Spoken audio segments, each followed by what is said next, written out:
اور اس کے ہاتھ میں وہی خنجر ہوگا جس سے اس نے شاید اس بچے کو خاموش کرایا ہوگا۔ میرے ذہن نے شک کے اثر میں آ کر سائمہ کو ایک درندہ بنا دیا، حالانکہ میرا دل اب بھی کہیں کونے میں سسک رہا تھا اور کہہ رہا تھا یہ جھوٹ ہے، یہ خواب ہے، لیکن سامنے موجود حقیقت کو جھٹلانا ممکن نہ تھا۔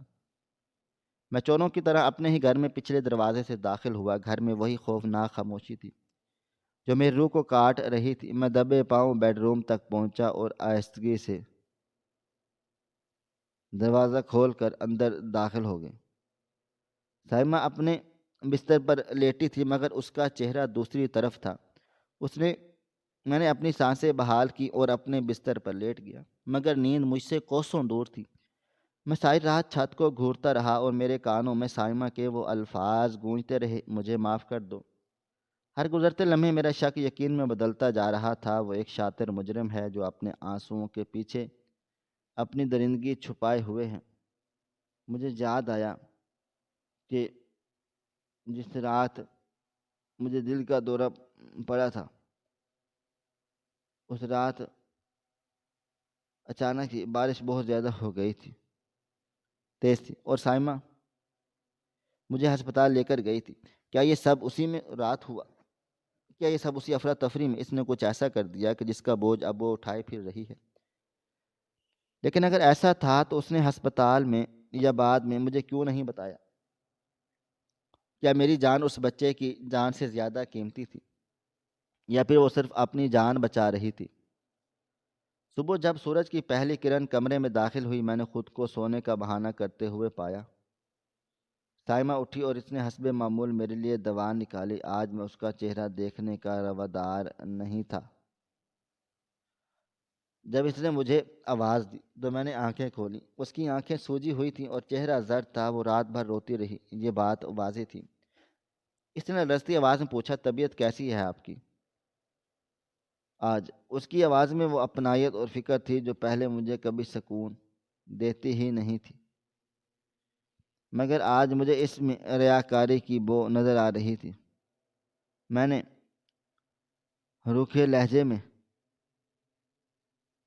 جواب دیا تھا، ٹھیک ہے، بس رات بھر عجیب خواب آتے رہے ہیں، جیسے کوئی بچہ رو رہا ہو اور مدد کے لیے پکار رہا ہو۔ میرے یہ الفاظ تیر کی طرح نشانے پر جا لگے۔ میں نے دیکھا کہ اس کا رنگ فک ہو گیا، اس کے ہاتھ سے پانی کا گلاس چھوٹتے چھوٹتے بچا۔ اس کی آنکھوں میں وہی خوف امڑ آیا جو میں نے رات قبرستان میں دیکھا۔ وہ ہکلائی، بچہ؟ کون سا بچہ؟ میں نے اس کی آنکھوں میں آنکھیں ڈال کر کہا، پتہ نہیں، یہ میرا وہم تھا، یہ شاید ضمیر کی آواز مجھے اب سب کو بھی کبھی نہ کبھی سنائی دیتی تھی۔ وہ فوراً سے نظریں چرا گئی اور بہانہ بنا کر کمرے سے باہر نکل گئی۔ میرا شک 100% یقین میں بدل چکا تھا۔ وہ بلال کے بارے میں جانتی ہے اور میری بات اس کی دکھتی رگ پر ہاتھ رکھ دیا تھا۔ ناشتے کی میز پر خاموشی کا راج تھا۔ وہ بار بار میری طرف دیکھتی، پھر نظریں جھکا لیتی۔ میں نے فیصلہ لیا، مجھے ثبوت چاہیے، ٹھوس ثبوت جو میں نے اس کے منہ پر دے ماروں۔ ناشتے کے بعد جب وہ کچن میں مصروف تھی، میں چپکے سے اٹھا اور گراج کی طرف بڑھ گیا جہاں ہماری گاڑی کھڑی تھی، وہ گاڑی جو اسی وقت منحوس رات میں استعمال ہوئی۔ میں نے گاڑی کا معائنہ شروع کر دیا۔ بظاہر گاڑی دھلی ہوئی تھی اور صاف تھی، مگر میری نظریں اس راز کو تلاش کر رہی تھی جو سائمہ نے چھپا دیا تھا۔ میں نے بمپر کو غور سے دیکھا۔ اگلی جانب دائیں طرف بمپر پر ایک گہرا ڈینٹ تھا جسے بڑی مہارت سے چھپانے کی کوشش کی گئی اور پینٹ کیا گیا، مگر سورج کی روشنی میں وہ معمولی سا فرق صاف دکھائی دے رہا تھا۔ میں نے جھک کر نیچے دیکھا تو مجھے بمپر کے نچلے حصے سے جہاں برش نہیں پہنچ پاتا وہاں خشک خون کا ایک بہت سا مدھم سا دھبا نظر آیا، جسے شاید بارش اور مٹی نے چھپا دیا تھا، مگر میری شک کی نگاہ نے اسے ڈھونڈ نکالا۔ میرے پیروں تلے سے زمین نکل گئی۔ یہ اس بچے کا خون کا نشان تھا۔ میری گاڑی ایک آلہ قتل تھی اور میری بیوی اس کی ڈرائیور۔ میرا سر چکرانے لگا۔ میں وہیں گیراج کے فرش پر بیٹھ گیا۔ میری آنکھوں کے سامنے وہ منظر گھوم گیا کہ کیسے تیز بارش میں سائمہ نے گاڑی بھگائی ہوگی اور وہ معصوم بچہ سامنے آ گیا ہوگا، اور اس نے رکنے کی بجائے اسے کچل دیا ہوگا۔ کیوں؟ صرف ہسپتال جلدی پہنچنے کے لیے؟ کیا اس میں انسانیت مر گئی تھی یا وہ ڈر گئی تھی؟ لیکن اس کے بعد اس نے جو کیا زیادہ بھیانک تھا۔ لاش کو غائب کر دینا، اسے چپکے سے دفنانا، یہ ایک عام گھریلو عورت کا کام نہیں ہو سکتا، یہ کسی عادی مجرم کا ذہن ہی سوچ سکتا ہے۔ مجھے سائمہ سے خوف آنے لگا تھا۔ کیا میں ایک ایسی عورت کے ساتھ ایک چھت تلے رہ رہا ہوں جو اتنی سرد مہر ہو سکتی ہے؟ میں نے سوچا کہ میں پولیس کو کال کروں، ابھی میں وقت اور یہ سب کچھ بتا دوں، مگر پھر میرے اندر کے شوہر نے مجھے روک ڈالا۔ مجھے ایک بار پھر صرف ایک بار اس سے بات کرنی ہے، اسے صفائی کا موقع دینا ہے۔ لیکن نہیں، اگر میں نے اسے بتا دیا کہ میں سب جانتا ہوں تو ہو سکتا ہے وہ میرے ساتھ کچھ غلط کر ڈالے یا خودکشی کر لے۔ مجھے بہت احتیاط سے چلنا تھا۔ میں واپس کمرے میں آیا تو سیمہ وہاں نہیں تھی۔ میں نے کھڑکی سے باہر لان میں دیکھا، وہاں مالی بابا گھاس کاٹ رہے تھے، وہی مالی بابا جنہیں میں بچپن سے جانتا تھا۔ ان کی کمر جھکی ہوئی تھی اور چہرے پر گہری اداسی تھی۔ اچانک میرے ذہن میں ایک جھماکا ہوا، بلال۔ کیا بلال مالی کا بابا کا پوتا نہیں تھا؟ ہاں، مجھے یاد ہے، وہ اکثر مالی بابا کے ساتھ آتا تھا اور لان میں کھیلتا رہتا تھا۔ اوہ خدایا، تو کیا سائمہ نے مالی بابا کے پوتے کو مار دیا ہے؟ اور مالی بابا یہیں کام کر رہے ہیں، کیا انہیں معلوم ہے؟ یا وہ بھی بے خبر ہیں کہ ان کے پوتے کا قتل کوئی اور نہیں بلکہ یہی مالکن ہے؟ یہ سوچ کر میرا کلیجہ منہ کو آ گیا۔ سائمہ اتنی ظالم کیسے ہو سکتی ہے؟ جس کے بوڑھے نے ساری زندگی ہمارے گھر کی خدمت کی، اسی کی نسل کو ختم کر دیا، یا پھر اطمینان سے اسے اپنے سامنے کام کرتے دیکھ رہی ہے؟ میری نظر مالی بابا پر جمی تھی۔ اچانک سائمہ لان میں آئی، اس کے ہاتھ میں کچھ پیسے تھے جو اس نے مالی بابا کو دیے۔ مالی بابا نے ہاتھ جوڑ کر اس کا شکریہ ادا کیا، مگر ان کی آنکھوں میں آنسو تھے۔ سائمہ نے ہاتھ جوڑ کر کچھ کہا کہ جیسے میں سن نہ سکا، مگر اس کے انداز میں ایک عجیب سی عاجزی اور ساتھ میں ایک دباؤ تھا۔ مجھے لگا جیسے وہ ان کا منہ بند رکھنے کی قیمت ادا کر رہی ہو، رشوت دے رہی ہو۔ یہ منظر میرے لیے ناقابل برداشت تھا۔ مجھے لگا میرا دل پھر سے بند ہو جائے گا۔ بدگمانی کا ناسور اب میرے پورے وجود میں پھیل چکا تھا۔ میں نے کھڑکی کا پردہ زور سے کھینچا اور خود کو بستر پر گرا دیا۔ میرا دم گھٹ رہا تھا۔ مجھے اس گھر کی ہر چیز سے نفرت ہو رہی تھی۔ مجھے سائمہ کے وجود سے گھن آ رہی تھی۔ دوپہر کا کھانا میں نے کمرے میں ہی منگوا لیا۔ سائمہ نے ٹرے لے کر آئی ہوئی تھی تو میں نے اسے کی طرف دیکھا تک نہیں۔ وہ کچھ دیر تک خاموش کر رہی، پھر بولی، آپ مجھ سے ناراض ہیں کیا؟ مجھ سے کوئی غلطی ہو گئی ہے؟ اس کی معصومیت مجھے زہر لگ رہی تھی۔ میں نے تلخی سے کہا، غلطی؟ انسان غلطیوں کا پتلا ہے سائمہ۔ بس کچھ غلطیاں ایسی ہوتی ہیں جن کی تلافی ممکن نہیں ہوتی اور جن کے داغ قبر تک ساتھ جاتے ہیں۔ وہ سن کر ہو کر رہ گئی۔ اس کے ہاتھ کانپنے لگے۔ وہ بنا کچھ کہے کمرے سے نکل گئی۔ مجھے اس کے ہار کے جانے پر خوشی ہوئی تھی اور ہاتھ کانپنے لگے۔ میں کیا کروں؟ میں کس سے کروں؟ اگر میں پولیس کے پاس جاتا تو میرا گھر برباد ہو جائے گا، میری بیوی جیل کی سلاخوں کے پیچھے ہوگی اور بدنامی کا توق میرے گلے میں ہوگا۔ اور اگر میں خاموش رہتا ہوں تو میں ظلم میں برابر کا شریک رہوں گا۔ ایک معصوم کا خون مجھ پر بھی قرض ہوگا۔ شام گہری ہونے لگی اور سائے لمبے ہو گئے۔ میں نے فیصلہ کیا، آج رات میں اس معاملے کو ختم کر دوں گا۔ میں آج پھر اس کا پیچھا کروں گا اور عین اس وقت اس قبر پر خاموش بیٹھ جاؤں گا۔ اور میں اسے دیکھنا چاہتا تھا کہ وہ اپنی صفائی میں کیا کہتی ہیں اور اگر وہ ابھی جھوٹ بولے گی یا اپنے گناہ کا اعتراف کرے گی۔ رات کا انتظار کسی عذاب سے کم نہ تھا۔ ہر لمحہ صدیوں پر بھاری تھا۔ آخر کار رات کے سائے گہرے ہوئے اور گھر کی روشنیاں ایک ایک کر کے بجھنے لگیں۔ سائمہ بھی سونے کے لیٹ گئی، مگر میں جانتا تھا یہ صرف دکھاوا ہے۔ ہم دونوں جاگ رہے ہیں، ہم دونوں اپنی قیامتوں سے گزر رہے تھے۔ ایک ضمیر کے بوجھ تلے دبی تھی اور میں شک کی آگ میں جل رہا تھا۔ گھڑی نے 2 بجائے تو وہی پرانی کہانی دہرائی گئی۔ سائمہ اٹھی اور اس نے کالی چادر اوڑھی اور پچھلے دروازے کی طرف بڑھی۔ اس بار میں نے کوئی وقت ضائع نہیں کیا۔ میں تو پہلے ہی تیار جوتے پہنے اس کے نکلتے ہی اس کے پیچھے ہو لیے۔ آج میں ٹارچ بھی ساتھ لایا تھا اور اپنی جیب میں موبائل فون بھی، جس میں ریکارڈنگ کا آپشن آن تھا۔ باہر ہوا کا پہلے سے زیادہ تیز تھی اور قبرستان کا منظر کل سے زیادہ بھیانک۔ وہ سیدھی اسی قبر کی طرف گئی۔ میں بھی اس کے پیچھے پیچھے چلتا گیا، مگر اس بار میں چھپا نہیں۔ میں چاہتا تھا کہ وہ مجھے دیکھے، میں چاہتا تھا یہ کھیل ختم ہو۔ وہ قبر کے پاس پہنچی اور گر پڑی۔ بلال، میرے بچے، آج میں بہت زیادہ ڈری ہوئی ہوں۔ تمہارے انکل کو شاید شک ہو گیا ہے، وہ بہت عجیب باتیں کر رہے ہیں۔ اگر انہیں پتہ چل گیا وہ مجھے چھوڑ دیں گے اور میں تو ان کے بغیر مر جاؤں گی۔ میں نے سب کچھ انہی کے لیے تو کیا تھا۔ کاش تم اس رات سامنے نہ آتے، کاش میں رک جاتی۔ وہ رو رہی تھی اور بول رہی تھی۔ میں اس کے بالکل پیچھے کھڑا تھا، میرا دل زور زور سے دھڑک رہا تھا۔ میں نے ٹارچ جلائی اور سیدھی روشنی اس پر ڈالی۔ وہ چیخ مار کر اچھلی اور مڑ کر مجھے دیکھا۔ روشنی میں اس کا چہرہ کسی بھوت کی طرح سفید تھا، اس کی آنکھیں پھٹی کی پھٹی رہ گئیں۔ میں نے ٹارچ کی روشنی قبر کے کتبے سے اوپر کی اس کے چہرے پر گھمائی اور پھر گرج دار آواز میں کہا، بس بہت ہو گیا سائمہ، اب اور جھوٹ نہیں۔ مجھے اب بس سب پتہ چل گیا ہے۔ بتاؤ مجھے کہ تم نے کیوں مارا اس معصوم کو؟ کیوں تم نے اس پر گاڑی سے ننھی سی جان کو کچل دیا؟ بولو۔ میری آواز قبرستان میں گونجی اور پرندے ڈر کر اڑ گئے۔ سائمہ وہیں بت بنی کھڑی رہ گئی۔ اس کے ہونٹ ہل رہے تھے مگر آواز نہیں نکل رہی تھی۔ اسے یقین نہیں آ رہا تھا کہ میں وہاں موجود ہوں اور اس کا راز فاش ہو چکا ہے۔ میں نے آگے بڑھ کر اس کے کندھے پکڑے اور اسے جھنجھوڑا۔ تم خاموش کیوں ہو؟ جواب دو مجھے۔ کیا میں نے ایک قاتل کے ساتھ زندگی گزاری ہے؟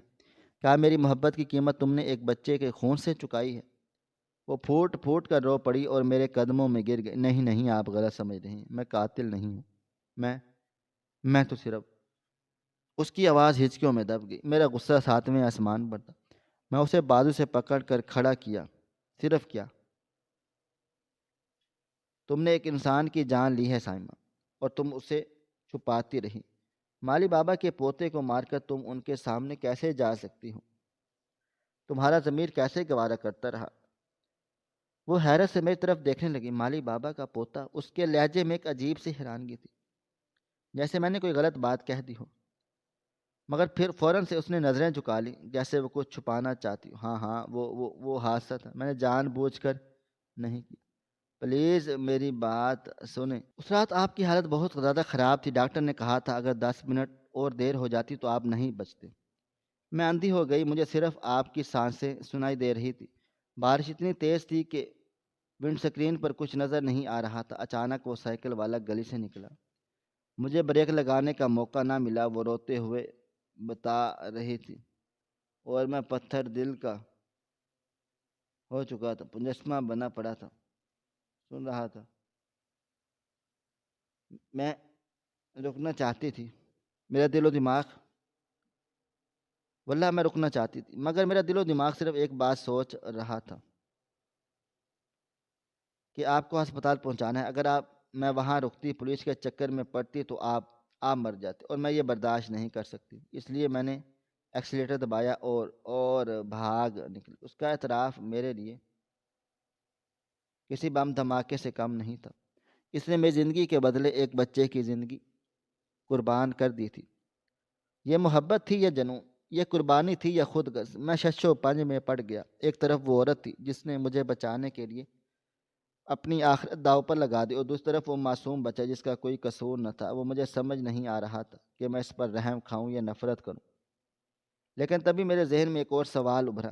اگر اس نے مارا تھا تو یہاں دفن کس نے کیا؟ وہ اکیلی یہ سب کیسے کر سکتی؟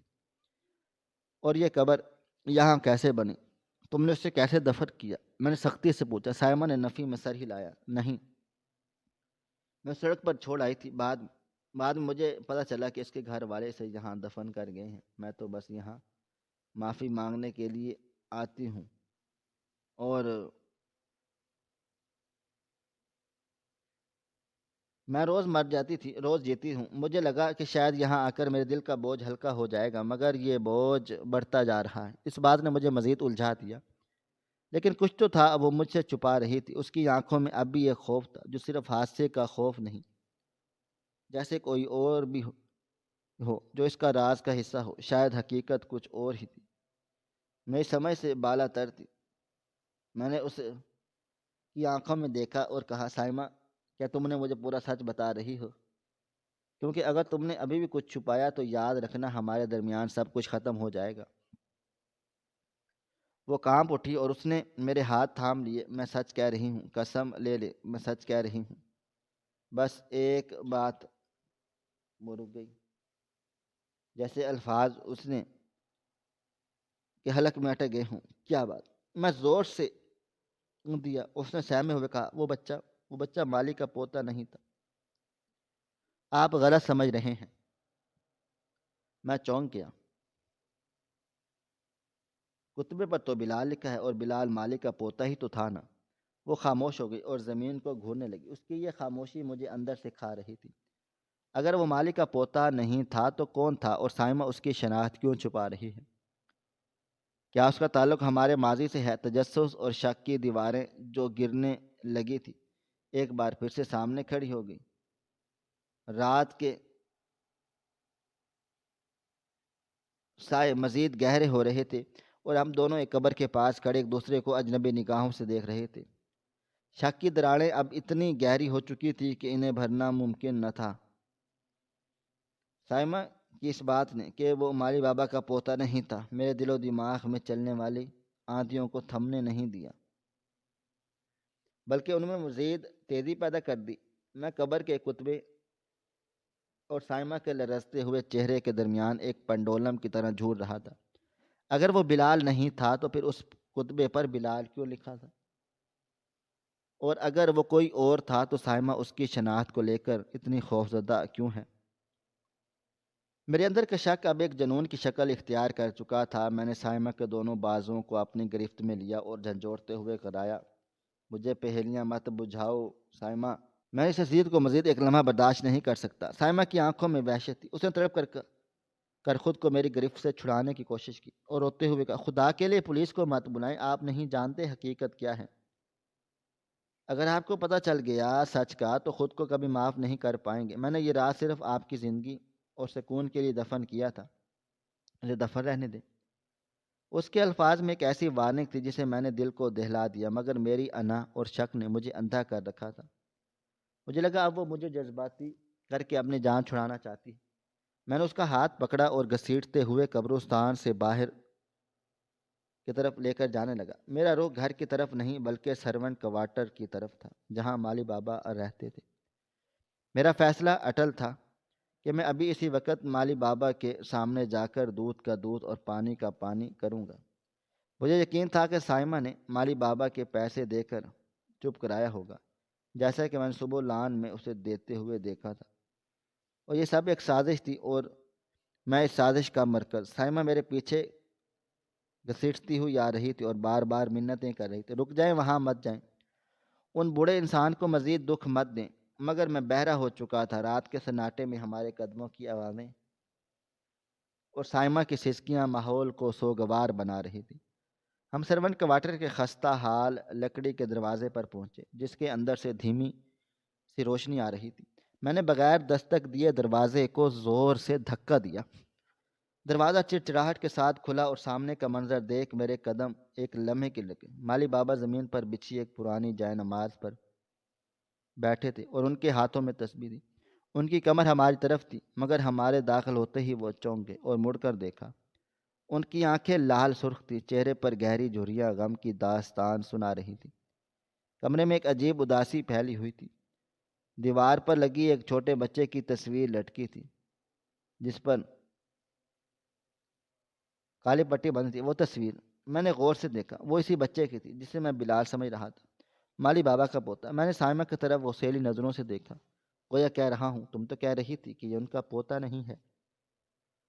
مگر سائمہ نے نظریں جھکا لیں اور دیوار سے لگ کر کھڑی ہو گئی۔ اس کا جسم کانپ رہا تھا۔ مالی بابا نے ہمیں اس وقت اپنے کمرے میں دیکھ کر اجلت میں تسبیح سمیٹی اور کھڑے ہو گئے۔ صاحب، بی بی جی، خیریت تو ہے؟ اتنی رات کے؟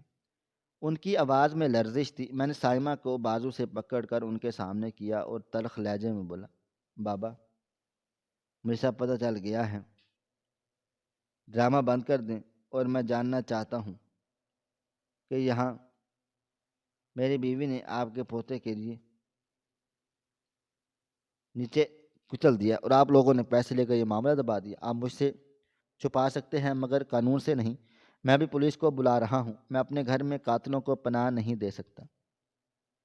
میرے منہ سے یہ الفاظ آگ کے شعلوں کی طرح نکلے۔ مجھے توقع تھی کہ مالی بابا گھبرا جائیں گے، معافی مانگیں گے یا سائمہ پر الزام لگا دیں گے، مگر جو ہوا اس نے میرے ہوش اڑا دیے۔ مالی بابا نے ایک گہری نظر سائمہ پر ڈالی جو مجرموں کی طرح سر جھکائے کھڑی تھی، پھر ان کی آنکھوں میں آنسو تیرنے لگے۔ انہوں نے ایک سرد آہ بھری اور انتہائی پرسکون مگر دکھی لہجے میں کہا، صاحب جی آپ غلط سمجھ رہے ہیں۔ بی بی جی نے ہمیں کوئی پیسہ نہیں دیا اور نہ ہی اپنی زبان بیچی ہے، اور یہ سچ ہے وہ بچہ میرا پوتا نہیں تھا، وہ میرا سب سے چھوٹا بیٹا بلال تھا، میرے بڑھاپے کی لاٹھی۔ یہ سنتے ہی میں جھٹکا لگا مجھے۔ بیٹا؟ ہاں ہاں یاد آیا، مالی بابا کی دوسری بیوی سے بھی ایک چھوٹا سا بیٹا تھا جو اکثر گاؤں میں بھی رہتا ہے اور ان کی ضمیر ہتھوڑے کی طرح برس رہا تھا۔ اس رات خوب طوفانی بارش ہو رہی تھی۔ بلال گاؤں سے میرے پاس آیا، اسے آئس کریم کھانے کی ضد تھی۔ میں نے منع بھی کیا مگر وہ چپکے سے سائیکل لے کر نکل گیا۔ جب وہ گلی کے موڑ پر پہنچا تو آپ کی گاڑی اندھی رفتار سے آئی۔ میں پیچھے بھاگا اسے روکنے کے لیے مگر بابا کی آواز رند گئی۔ میں نے اپنی آنکھوں سے اسے دیکھا۔ صاحب گاڑی بی بی جی چلا رہی تھی اور آپ برابر والی سیٹ پر نڈھال پڑے تھے۔ گاڑی کی ٹکر سے بلال دور جا گیا اور بی بی جی نے گاڑی روکی۔ وہ باہر نکلی۔ انہوں نے بلال کو دیکھا جو خون میں لت پت تھا اور آخری سانسیں لے رہا تھا۔ پھر انہوں نے گاڑی آپ کی طرف دیکھا۔ آپ سینے پر ہاتھ رکھے موت و حیات کی کشمکش میں مبتلا تھے۔ بی بی جی چیخیں مار مار کر رونے لگ گئی تھی اور وہ بلال کو اٹھانا تھا چاہیے کیونکہ مگر پھر بھی واپسی میں گاڑی پر بیٹھی اور گاڑی بھگا کر لے گئی۔ میں سن ہو کر سن رہا تھا۔ یعنی مالی بابا نے سب دیکھا تھا تو آپ نے پولیس کو کیوں نہیں بتایا؟ آپ نے مجھ سے کیوں نہیں کہا؟ میں چلایا۔ مالی بابا نے نم آنکھوں سے میری طرف دیکھا اور کہا، صاحب جی میں اس وقت بلال کے پاس پہنچا، وہ دم توڑ چکا تھا، میرا کلیجہ پھٹ چکا تھا۔ میں چاہتا تھا کہ بی بی جی کا گلا دبا دوں۔ میں نے لاش اٹھائی اور غصے میں پاگلوں کی طرح اسپتال کی طرف بھاگا جہاں مجھے معلوم تھا بی بی جی گئی ہوں گی۔ جب میں وہاں پہنچا تو ایمرجنسی وارڈ کے باہر بی بی جی سر ٹکرا کر رو رہی تھی اور دعائیں مانگ رہی تھی، یا اللہ میرے شوہر کو بچا لے، میں نے ایک بہت بڑی قربانی دی ہے، میرے سہاگ کو نہ اجاڑنا۔ میں وہاں چپ کر کھڑا ہو گیا۔ ڈاکٹر باہر، انہوں نے کہا، مبارک ہو، 5 منٹ مزید لیٹ ہو جاتی تو مریض کا بچنا ناممکن تھا۔ یہ سنتے ہی بی بی جی سجدے میں گر گئی۔ میں نے سوچا، صاحب اگر اس وقت بی بی جی رک جائیں، پولیس کے چکر میں پڑ جائیں، بلال تو واپس نہ آتا مگر آپ کی جان چلی جاتی، اس گھر کا سہارا ٹوٹ جاتا، بی بی جی بھی بیوہ ہو جاتی۔ میں نے وہیں کھڑے کھڑے فیصلہ لیا کہ میرے بیٹے کی حیات اتنی ہی تھی، اس موت نے آپ کی زندگی بخشی ہے۔ میں نے اپنے بیٹے کا خون معاف کر دیا۔ کمرے میں موت کا سکوت چھا گیا۔ میری ٹانگوں میں کھڑے ہونے کی طاقت نہ رہی اور میں وہیں زمین پر بیٹھ گیا۔ میں نے جس عورت کو قاتل اور جس بوڑھے کو لالچی سمجھ رہا تھا وہ دونوں فرشتوں سے بڑھ کر انسان نکلے۔ مالی بابا نے آگے بڑھ کر میرے کندھے پر ہاتھ رکھا، صاحب جی بی بی کو مت ڈانٹیں، یہ روز رات کو قبرستان میں جا کر میرے بیٹے سے معافی مانگتی ہیں، میں چھپ کر دیکھتا ہوں، ان کی سزا یہی ہے کہ یہ ساری عمر زندگی ایسا ہی کام کریں گی۔ اور میں نے انہیں کبھی نہیں بتایا کہ میں جانتا ہوں، میں نہیں چاہتا تھا کہ وہ میرے سامنے شرمندہ ہوں۔ آج میں نے راز کھول دیا تو بتانا پڑا۔ میری آنکھوں سے آنسوؤں کا سیلاب جاری ہو گیا۔ میں نے سائمہ کی طرف دیکھا جو اب بھی رو رہی تھی۔ میں گھٹنوں کے بل چلتا ہوا اس کے پاس گیا اور اس کے پاؤں پکڑ لیے۔ مجھے معاف کر دو سائمہ، میں بہت گھٹیا انسان ہوں، میں تمہارے کردار پر شک کرتا رہا، میں تمہیں جادوگرنی اور بد چلن سمجھتا رہا، حالانکہ تم نے میری جان بچانے کے لیے اپنی ممتا، اپنا ضمیر، سب کچھ قربان کر دیا۔ اور مالی بابا میں آپ کا مجرم ہوں، میری زندگی آپ کے بیٹے کے خون کی قرضدار ہے۔ سائمہ نے نیچے جھک کر مجھے گلے سے لگا لیا اور ہم دونوں رو رہے تھے اور مالی بابا خاموشی سے آسمان کی طرف دیکھ رہے تھے، جیسے اپنے بیٹے کو بتا رہے ہوں کہ اس کی قربانی رائے گاہ نہیں گئی۔ اس رات میرے دل سے بدگمانی کا نسور ہمیشہ کے لیے ختم ہو گیا، مگر اس کی جگہ ایک ابدی بوجھ نے لے لی۔ اب جب بھی میں شائمہ کو دیکھتا ہوں تو مجھے اس کے چہرے پر محبت کے ساتھ ساتھ ایک گہرا زخم بھی دکھائی دیتا ہے، اور جب بھی مالی بابا کو دیکھتا ہوں تو میرا سر ان کے سامنے جھک جاتا ہے۔ سچائی اکثر ہماری سوچ سے کہیں زیادہ پیچیدہ اور تلخ ہوتی ہے۔ بدگمانی رشتوں کی جڑیں کھوکھلی کر دیتی ہیں، جبکہ قربانی اور احسار وہ جذبے ہیں جو انسان کو معراج تک پہنچاتے ہیں۔ ہمیں ظاہر کو دیکھ کر کسی کے باطن کے بارے میں فیصلہ نہیں کرنا چاہیے۔ ہماری آج کی یہ کہانی آپ کو کیسی لگی؟ کومنٹ باکس میں اپنی رائے کا اظہار ضرور کریں۔ شکریہ، اللہ حافظ۔